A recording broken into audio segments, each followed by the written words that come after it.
Any more words about the marriage itself? Yeah. So in chapters 1 and 2 is where you get this Hosea-Gomer relationship. I always feel like golly, Gomer Pyle. I know. Right? Yeah. Okay. I don't know why I think that. Why'd they name him Gomer Pyle?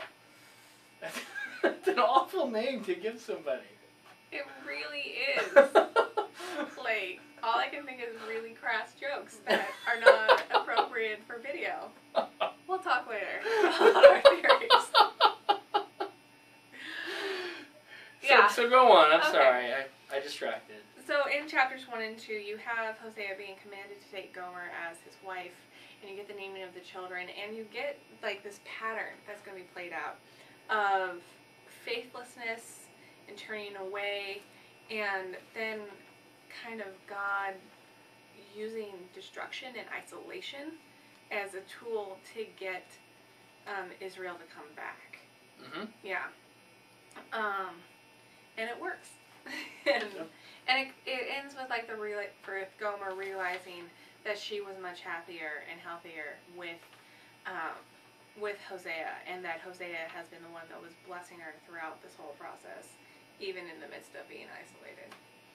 And that how God is the one who has been blessing Israel, even in the midst of troubles. And then it ends with, even though it starts out with, "You're not my people," and then it ends with, "And you shall be my people."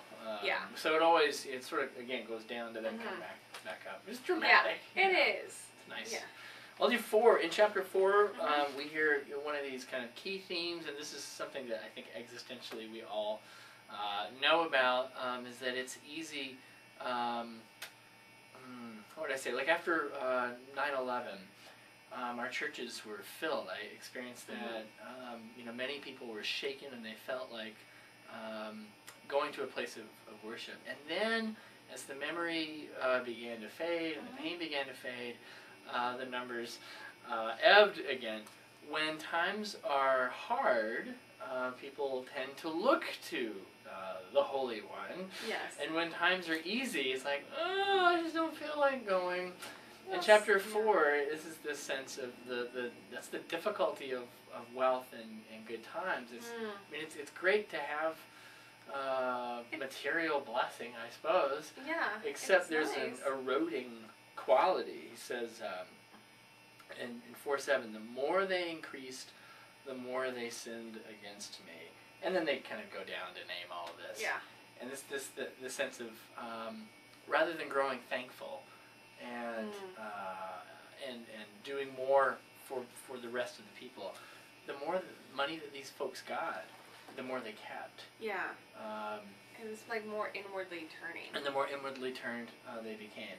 And actually, I heard recently a speaker on stewardship, and he has tracked giving, and using other people as well, but tracked giving from the start of the century, or start of the last century, to now. When would you guess that the most percentage-wise giving occurred? Great Depression. It shocked me. Yeah. I would have thought, no, we have all this money, like in the 80s, the 90s. That's when we'd just be giving it away hand and fist because we've got all that. No. Great Depression, that is when percentage-wise people gave away most of their possessions. And I think because that sense of the need was so strong. And then sadly, what we end up seeing is that the more that we have, the more we're afraid of losing it. Yeah. So his message was stewardship, and I think Hosea's would be too. It's not just about giving so a church can have more, but there's a spiritual gift in learning how to give, because you become more free.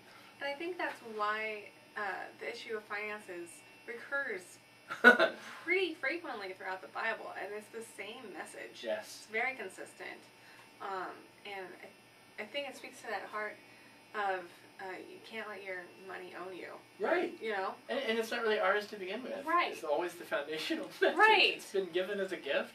And you treat give it freely. It back as a gift, and you don't really need it anyway. So that's 4, and then what I think we wanted to end up with 11. To give you this beautiful sense of the turn. This is at the end of the book, and it's God who is in the voice of God, and he's talking about how painful this has been, and how it's hard for God to see Ephraim or the northern kingdom turn and turn and turn. But then in 8, how can I give you up, Ephraim? How can I hand you over, O Israel? My heart recoils within me. My compassion grows warm and tender. I will not execute my fierce anger. I will not again destroy Ephraim. For I am God and no mortal, and holy, the Holy One in your midst, and I will not come in wrath.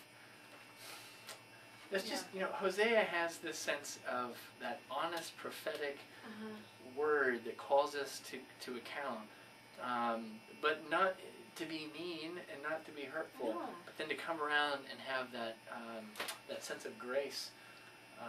Pet peeve, I bet it's yours too, when people say, I hate the Old Testament. I only like the New Testament because it has love, and then the Old Testament only has judgment. It's like this mean, wrathful God. I'm like.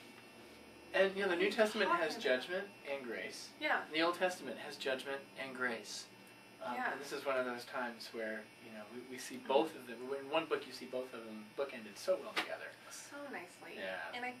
And I love that this section comes from in the sections where you have the parent-child metaphor. Yeah. Where it's like, as a parent, you probably know. You get frustrated. You want to wring your little necks. But also, you discipline them to stop them from hurting themselves. Yes. And you do not wring little necks. No. You just feel like it. No. No children in boxes. No children in boxes. No kids spoiled in milk. Don't hurt your children. But you know that no matter what they do, even they can do horrible things. And you will always. You will always love them. And there's nothing you can do. Yeah. That's Hosea. We're coming back next with Joel.